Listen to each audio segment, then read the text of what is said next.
Hey, college sports fans, the Clemson Tigers are ready to take to the air this year with a new offensive coordinator, a new quarterback. We're going to run through what the offense looks like going into 2026. I'm Bill Zimmerman. This is the Reign Supreme Alway Podcast, Season 5, and check out our new Substack for free email bonus content. I'm Daniel Shirley. Is it really a new offense coordinator if he's been here before? I guess technically it is. It's the new slash old offensive coordinator. And Bill, we kind of maybe I did more than you, kind of mocked this hire when Chad Morris was renamed the offense coordinator, or About maybe mocked is a little rough, but didn't like right. the hire. I think we were about equal in that regard. Yeah. Yeah, Uh, Maybe skeptical. there I you don't go. know the right word, but I'm the more I hear about it, the more I like it. The more talking about deep shots, talking about, you remember when he was here the first time, and every Clemson game you watched, you heard about window dressing, right? Clemson's doing all this with window dressing. And when's the last time Clemson used any window dressing? So, they got to get back to some of that. And we'll see. I think his offense fits the two main quarterbacks. It sounds like the running game is going to be a much bigger part of everything. So all of that to me is a positive, and I don't think we're going to see 7-6 again because of a lot of that. Yeah, I love what you talk about window dressing. And let's go ahead. We're going to run through this sort of position by position. In past years, we've done a whole episode on each position. This year, we're going to just kind of roll it all together. Sorry about that. Let's go to the second group on the list here because I think that's where the window dressing comes up the most. And it's with the wide receivers. And you've got good experience and top level talent coming back with TJ Moore and with Bryant Wesco. You've also got Tyler Brown looking to rediscover that freshman form where he led the team a few years ago. You've got Tristan Smith, who brings that work ethic and has really flashed as a very effective receiver at times. He's had a little issue with hands at times. So is Brown a little bit. That may have just been the cold weather in New York during that bowl game. We'll find out one way or the other over the course of this season. You've also got Cole Turner there, who I've got listed. I think he might be nursing another injury. I forget if I read that out of camp or if I'm thinking of someone else. Then you got three freshmen, and I think the one you're most likely to see just because of where he would line up in the slot is Naeem Burrows out of Jacksonville, Florida, Bowles School. You've also got Gordon Sellers, who flashed with a beautiful touchdown catch in the spring game. And then you've got Connor Salmon, who really is the speed threat out of that bunch. A lot of options there, and they're going to have trouble getting on the field behind TJ Moore and Bryant Wesco, especially once that slot battle settles down. I think that they'd like to settle in ideally. But one of the big factors there is who's going to be able to be that window dressing, who's going to be able to accurately line up, accurately execute the motion they're supposed to run through on each play, and give Chad Morris those different looks that then Morris has said, well, it all kind of comes back to running the same play, but you're trying to confuse the defense early with that eye candy. Yeah, I like it. Bill, remember the 2011 team that had Sammy Watkins, DeAndre Hopkins, Jerron Brown, Adam Humphries, Martavis Ugh. Bryant, Sharon Peak, and they all made it to the NFL. Did we know how good they were that year either? I don't think we did Yeah, going how into the season. the depth at Right. least. I agree. Every one of those guys played in the NFL, and a couple of them are just finished playing in the NFL. I'm not saying individually any of these guys are Sammy or Nuke, but as a group, could they be like that where you've got 6, 7, 8 options to where, okay, somebody tweaks an ankle where it's not a big drop off. The last few years, somebody tweaks an ankle. Oh my goodness. Right. I mean, Right. and even more recently, Mike Williams misses an entire year. And when he hurt his neck, and they just plop somebody right in behind him and got the job done. So Young Kane. yeah. For free bonus content, get our email newsletter at clemsonkickoff.substack.com with info beyond the podcast, plus an alert before each new episode. I just don't remember there being depth like this in this group for the last 3-4 years. So this is exciting to see, and hopefully they can live up to that. I think those first two guys, Bryant Wesco, TJ Moore, I think if you're a defense coordinator, you better game plan for them. Well, then if you're game planning for them, that opens things up for Burrows. Opens things up for Brown. That opens things up for the tight ends or Chris Johnson out of the backfield and all these things. So I don't think you can game plan for every one of those guys. And that's where this team has been missing or lacking the last few years with its offense. Yep, and we'll talk about tight ends real quick too. But Olsen, Pat Henry, Christian Bentoncourt, we've seen what we need to see out of them to realize they are very capable tight ends out there. They might not be, Jordan Leggett or Dwayne Allen, but they are very, very good nonetheless. Got Logan Brooking kind of coming up behind them. If they can get a little more of the quarterback's attention, I would say, Right. right? And here's why I went ahead and skipped to number 4 on the list with tight end because you mentioned let's say, for instance, Antonio Williams when he went down. I think the world of Tyler Brown. Cade Klubnik did not go looking for Tyler Brown the same way that he would go looking for Antonio Williams. He did not go looking for Tristan Smith or Cole Turner or whoever filled in for Bryant Wesco last year, the way that he would go looking for Bryant Wesco. So a lot of that is going to come down to the quarterback. And I think that lack of recognition of the tight end in critical situations. I mean, we've seen Jake Brenningstool put up big numbers during his career with Klubnik and with Uiagalelei. But in those critical situations where you're like, get the ball to your big target, it didn't seem to happen in the ways that we wanted to. And some of that may have been the offensive line I've talked about in the past. Were the lanes there? Was the tight end visible in all that traffic, even though he's a big target? The capability is there at tight end. And let's go ahead. Well, I'll give you a chance to talk about tight ends and then we'll get back to quarterbacks. Well, I think the tight end part of it is first off, they got to get open.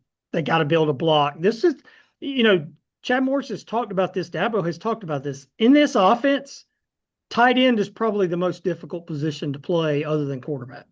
So, what can these guys do to help this offense? They've got to be versatile. They've got to build a block. They've got to be able to get open. And I do think a lot of it was quarterback poise the last few years. Happy feet, nervous, jumping around in the pocket, bailing on the pocket way too quick. And because that doesn't give the tight end time to get open. There's a lot of traffic where the tight end is. Mm-hmm. So you've got to give that tight end that extra beat to dip in behind the linebacker or to dip in front of the safety or whatever it is. You've got to give them that extra split second to do that. And I don't know that was always the case, especially the last, 3, 4, 5 years in this offense. That poise in the pocket was lacking. Yep. I think we saw it from the expected starter, or at least the guy who at this point has the pole position at the very least on starting at quarterback, and that's Christopher Vizzina, a fourth-year guy coming up. He played in one start. He started one game for the Tigers last year. Yep. That was against SMU. And, I wouldn't say he really had better awareness of what was going on in his own backfield any better than Klubnik or any better than Uiagalelei, like we used to see out of Lawrence and Bryant and Watson and Boyd. They mostly kind of knew Boyd. Some teams would blitz and get him rattled, and any kind of lost that awareness. I but I do think that we saw Vizzina visibly like turn his head, look at different options down the field, and you didn't always see that with Klubnik. You saw those hips and those shoulders and those feet start moving before you Yeah. saw, hey, here's my stance. I'm going to survey the field. I'm going to see what's going on. Now, it's hard to know, was he literally looking off his target, or was he looking over here to look off his target over there? Was he just kind of, telegraphing what he was going to do? It's hard to say out of just one start. Uh, Also, I will say, in for those who aren't thrilled about Vizzina, as much as you and I talk about three and outs with Cade Klubnik, that game last year, according to my initial research, I haven't double checked all this. Vizzina had more three and outs than any other game the rest of the year last year. So, you know, it's his first start, though. That's not the full definition of who Christopher Vizzina is. If he can keep looking downfield, if he can keep, uh, you know, relying on his targets, and let's say somebody needs to come out, take a breather for a few plays, or gets a little bit shaken up, needs to come off field for a few plays, or what have you. Can he treat that guy who's coming in as like, hey, it's your job, it's your time to shine. I'm still going to do the things that I would have done before, because I'm not sure that we've seen that from all the quarterbacks in the recent Clemson history. And If he doesn't, then he's got Tate Reynolds right behind him. Reportedly a stronger arm, reportedly a better runner. Both those things are very important to Chad Morris. If you're going to do all those screen plays to stretch the defense wide, you've got to have a strong arm to get to the receiver quickly and avoid an interception, which often can be a pick six in space off of something like that. He relies on the quarterback to run. Now he managed Taj Boyd, who wasn't exactly, a track star back there. He knows how to make the running threat respected from the quarterback, even though that quarterback might not be, super fast, super quick, super agile. So, Tate's got those things. He's got that ability. He is a true freshman, though. He is very raw. Did not play his senior year. He's brand new to this system. Uh, Vizzina is new to Morris's system as well. I'm pretty encouraged about Vizzina, despite some of the things I've dug up that maybe I'm like, yeah, well, there's reasons for concern there. I think the question will be how does Morris get him prepared for the LSU game, get him prepared probably for the Georgia Southern game, get him prepared for the season overall, and what kind of start is he going to get off to, and what kind of confidence is going to be built around him? Because if not, that's when you start swapping guys out, giving other guys opportunities. At least I hope so, because we sure didn't see Klubnik or Uyunglele come off the field as much as you and I maybe thought should have happened. Well, and Bill, the thing about Vizzina is, again, I'm optimistic.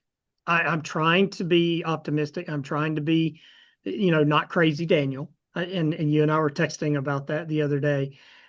But I go back to that SMU game where it felt like the first half he played with at least one arm tied behind his back, Yeah. right? And then maybe the last 5 minutes of the first half, it's like the coaching staff went, "Hey, let's let this kid play."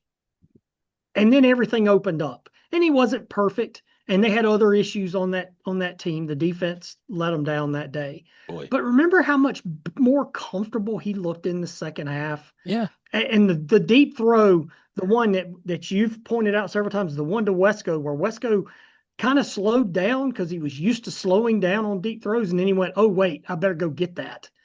And then obviously the catch that TJ Moore made, with one hand. Oh yeah. I think it was Wesco anyway that slowed down It was. Yeah. on that deep ball. So it feels like that. Is he Taj Boyd? No. Is he these other guys? No, he's not. Those guys all made it to the NFL. Taj had a cup of coffee in the NFL. Deshaun and Trevor are still in the NFL. Cade's in the NFL, right? He's not even Cade yet. Cade won 2 ACC titles. So we've got to see, but there's got to be poise in the pocket. That's what we've got to see. I think Cade was a great leader off the field. I think he was a great teammate in the locker room, all that stuff. But the poise in the pocket where he would break down, we've talked about running the wrong play. The Florida State game in overtime, when there was no reason to throw the ball, give the ball to the back. The Miami game in overtime, right, where he runs the wrong play. The Louisville game last year, where he hands the ball to Peter Woods, and Dabo looks at Riley and goes, "What is he doing?" Yeah. Pretty much. So just the lack of poise in the pocket. If we see that, I think that settles everything else down in the offense. And I do trust him throwing the ball deep more than I trusted Cade Klubnik. There were times when Klubnik would throw the ball down the field and you felt like he's just throwing it up. Sometimes it worked, sometimes it didn't. Right. So I am starting to feel more comfortable with Vizzina as the starting quarterback. Now he's got to go do it, and if Reynolds beats him out, then Reynolds beats him out, Yeah. and he's the guy. But I don't know that you want to go into Baton Rouge with a true freshman quarterback who didn't play a senior year of high school as Right. the starter. So I'm okay with Vizzina being the starter for the first game of the season. Right. And it just, that's Dabo's approach. It has been, right? Kelly Bryant start over Trevor Lawrence, Cole Stout start over Deshaun Yep. Watson. I've seen that a lot of places. Everybody, I think, is pretty familiar with that. So it would be a shocker to me if Tate Reynolds comes out, takes that first snap under center in Baton Rouge what's one good way to get a quarterback settled down? Have a good running game. And I do have, I think, more faith than most that Gideon Davidson is going to be a quality starting running back. I also feel like Chris Johnson is going to be just a tremendous 1-2, right? Like it's that perfect complement of, hey, Davidson is your grinder, he's your bell cow, he wears you down. Hey, let's go ahead and bring in Johnson for a couple of plays, and boom, you hit him with that quickness. Boom, you can split him out wide, throw the ball to him. The defense at least has to respect that, even if you don't do it a ton. The defense has to pull a guy, and it may open things up for the tight end. It may open things up for the slot. There are a lot of ways that you can make that work if he's there. Behind that, a very wide open competition, I would say, to be RB3. It looks to me like David Ezeumume is in charge of that. He's in the pole position for that RB3, at least. Jarvis Green also right there. I think Jarvis Green actually flashed against Texas in that playoff game a little bit, showed us what he's capable of. And if they make him the RB3 and they turn to him more often than we've seen for an RB3 in quite some time, I'd be pretty comfortable with that. And of course, Jay Haynes, I really like his talent, but once again, he is in that yellow jersey. He's not able to go full speed in practice. We'll find out what that means as the year goes on. Is it serious? Is it just they're protecting him? He's a little bit roughed up, but not bad. We'll find out. I'm really excited about Gideon Davidson, though, taking charge, taking over, and Chris Johnson being there to complement him and be that stopgap if needed. Well, it feels like they've got more speed in the backfield this year Yeah. than they've had the past couple of years. And you know, I do like the top two. I think Izume will be a good three. And then there's depth there, and you're not wearing one guy out. Is Chris Johnson an every down back? I don't know. We've never seen any of these guys be every down backs. So but if you do have a mix there, I mean, look, even other than really Travis Etienne, have they ever gone with one guy? I mean, in the last decade, they've And always even had a couple of guys. Yeah, even when ATM was here, he didn't have bell cow levels of carries, right? Right, Like right. that was one of the things about him that made him very attractive to NFL teams. Even though he came back for that final year, he had fewer career carries than some guys who were coming out after their third year. Yeah, he didn't have the miles on the tread on the tires, right? Mhm. So, and no, and then look, obviously we're gonna talk about the offensive line in a second. This all depends on the offensive line. Be sure to subscribe at youtube.com/Clemson Kickoff. It's free. It's the best place to catch all our episodes, and it's the best place for you to comment with your reactions. Yeah. Every bit of it, everything that we've talked about up until this point. If Vizzina has a clean pocket, if Gideon has, holes to run through, if Chris Johnson has holes to run through, if Chris Johnson has holes to run through, there's going to be some long touchdowns. I mean, the Yes. speed is there for that. So, but it all starts up front, and that's going to be the key, I think, to this entire team. I think, look, the defense, the secondary's got to be better. We'll talk about that in another episode. But the key to this entire team is that group up front. The last few years we've heard Dabo say, "Oh, we've got 7 or 8 who are starters," and then we get to the season and you got 4 who are starters. You know, if they don't have that depth with the offensive line and the first group that you trust, none of this is going to matter. And hopefully that's the case this year. Yeah, and when you look at the names there, I've got 4 names in orange. By the way, orange doesn't automatically mean starter, right? Because you're not going to start 2 running backs, you're not going to start 2 tight ends. But it's like who's that starter level quality player, and then where's the next thing? Here I've got 4 names in the offensive line. Obviously, you're going to start 5, and it seems to kind of come down to Ronan O'Connell or Easton Ware for that last spot. I've also seen some talk recently about Tucker Caddis getting a lot of quality snaps. I think you and I have discussed that a little bit. But the 4 they're really going to count on and turn to in a serious way is Braden Jacobs, it's Colin Sadler, it's Elijah Thurman, it's Harris Sewell. They've all looked very good at times. They've all also looked like they were still learning the game at times, right? So I think the biggest key there, and you and I are big Matt Luke fans, we really liked it when he made that hire. What's going to be the area for improvement there when you lose Blake Miller to the NFL draft first round, when you lose Tristan Lee to running out of eligibility, when you lose Ryan Linthicum to running out of eligibility, and he's now working on the sidelines instead of playing somewhere? you lose Walker Parks after a long and very respected career on that offensive line. That's a lot of snaps to replace. That's a lot of work to do. I think the wild card here is, can Matt Luke and Chad Morris get on the same page in a way that Garrett Riley and Matt Luke never could get on the same page? And I don't know where the fault lies in that, if that's indeed really what the problem was. I would love to see Chad Morris come in and say, look, Matt Luke, you figure out A, your best five, and two, what do they do best? And let's work on the play calling around that, especially against LSU, especially those first three ACC games against North Carolina and Cal and Miami that are really going to shape the season. We've talked about that in a recent episode. That all matters a ton. And you've got to get good productivity out of these guys. And never mind some of the other problems that we've seen during recent years, where are you playing enough guys? Are guys rested enough and fresh enough to make it through an entire season, because you're spelling them for 3 or 4 plays here and 3 or 4 plays there at the very least? Are you developing a bench of guys who are able to learn in those snaps and get in there and plug in when someone does get a little banged up and miss a game or two or three? Never mind all that. Can these guys execute what Chad Morris needs? And that to me is Matt Luke's number one job this year. And he's had some really good recruiting classes. Once again, I'll use the old Bill Parcells line. He's cooking with his own groceries now up front. So let's do it. Now you got to go do it, Yeah, right? Now you bought the groceries. Now you got to go cook. And I think the guy's got to stay healthy. We keep hearing about Elijah yeah, Thurman. I'm very interested in him. Can he stay healthy?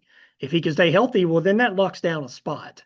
And if he can't, well, then you got to throw somebody else in that spot. And he hasn't stayed healthy his whole career. right. But for all the positive feedback, and he played great his freshman year, right? When he wasn't, remember that Virginia Tech game where he got thrown into the fire Yeah, and probably shouldn't even been on the field, but he got the job done. But then he got hurt. So I mean, you've got to stay healthy. But if he can stay healthy, I think everything kind of spins off of that. Because then that locks down a spot, and then guys are in certain spots where they should be. But look, it's got they've got to be able to do the job up front. If they could do the job up front, I feel good enough about Vizzina that he's not going to turn the ball over. He's not going to make silly mistakes because he's got enough weapons around him. Get the ball in their hands yeah, quickly.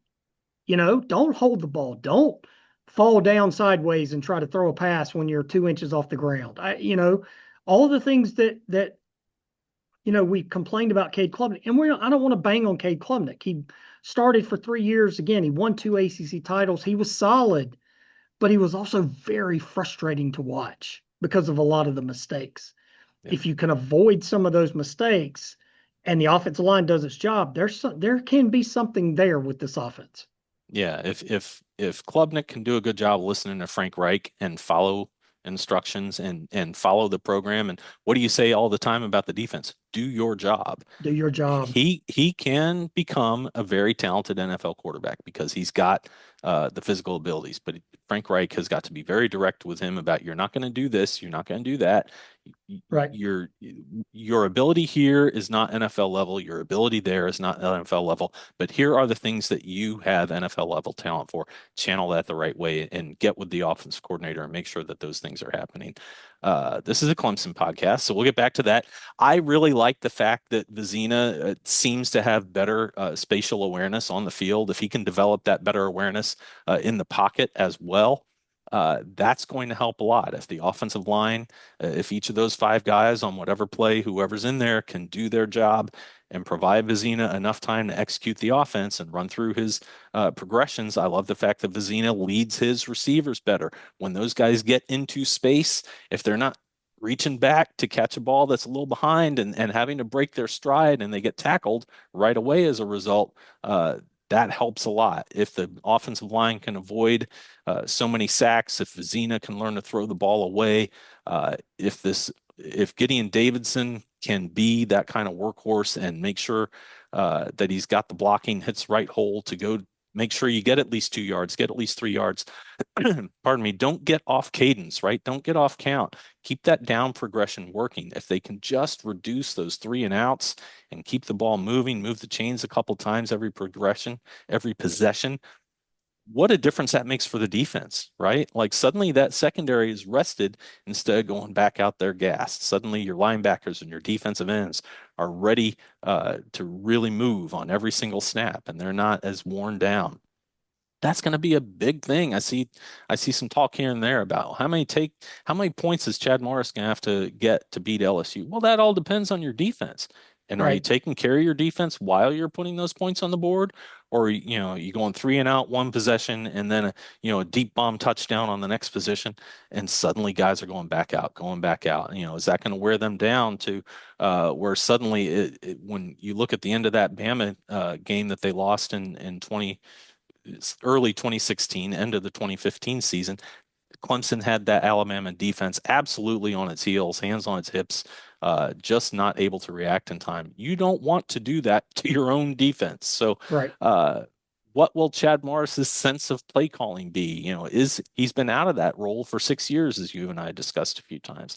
I am not as uh, optimistic about Morris yet as you are, and maybe I'm just tired of being hurt. Who knows? But I do worry that it's going to take him a while to kind of get into the flow of things, to kind of really say, hey, this is working, this is not working. Who's going to be his support guy kind of in his ear going, hey, let's move this direction, let's move away from that direction. How is that all going to work? Because it does have to happen very quickly, even if he's not going to run the same level of tempo that he used to run. And he says he isn't because defenses have adjusted. It's still, those are split second decisions and split second communications going on between the coaches so you can get it on the field and run the plays that you need to run. That could take a while. And we saw LSU losing to LSU in last year's opener really took the air out of the balloon, so to speak. And then they struggled in week 2 against what should have been a much easier win than it turned out to be. This year, if you do that, you've got to beat North Carolina. They're kind of a wild card. They're not expected to be good, but they could be good. They've gone out and gotten some talent. Will they pull it all together? What is there enough talent to pull it all together? Then you've got the road trip to Cal right behind that. Then you've got Miami coming to your place right behind that. Can you get this team set and in place? And the offense has to do a really good job of saying, hey, we're going to put points on the board. We're going to possess the football. We're going to wear opponents down. We're not going to let it happen to us. Well, and you hear coaches say it all the time. And Bill, I say things become cliche because they're true. You got to play complementary football. And I know that's coach speak and I know it's cliche and all that, but it becomes a cliche because it's true. And if you don't play complementary football, you hurt your team. Yeah, you can put up a lot of points, but you can also hurt your own defense, as you're saying. And this team's got it. Remember when he was here the first time and they would get 2nd and 1 and you go, hey, let's throw it deep. But no, then they just get the first down and you get into a rhythm and you get a lot of first downs and you're rolling. I'm all for that. Yeah, you want to throw it deep and they are going to throw it deep, it sounds like. But I also want the offense to have a rhythm. I remember Steve Young talking one time many years ago, and he said something about, they've had games where when he was a 49ers quarterback, people know I'm a 49ers fan, but there were games where they couldn't get into a rhythm and he's standing on the sideline and he's antsy and he's, come on, let's go. And they get the ball and he said, I was jumpy. And then we 3 and out and we're right back on the sideline. And then I'm standing over going, okay, let's go, let's go. And because they had no rhythm. The offense has got to get a rhythm and you've got to play complementary football. If they do that, I think they're going to be okay. I thought you were going to talk about Steve Young from his Bucks years. I'm surprised it No, didn't go there. no, I don't not at think all. anybody even remembers him being with I the don't Bucks want to, not him running for his life on every snap. We don't need to look back at that. or the LA Express for that That's right. matter. That's right.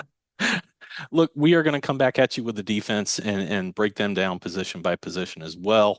Run through all that. We've also hopefully we've got a good guest coming up before that season opener. We'll try to iron that out and get that sorted. get on our Substack. You'll get more content that we don't get into in our limited time here in these podcasts. We don't want it to be a 90-minute podcast. There's other people who do that and do a great job of it. It's just not what we do.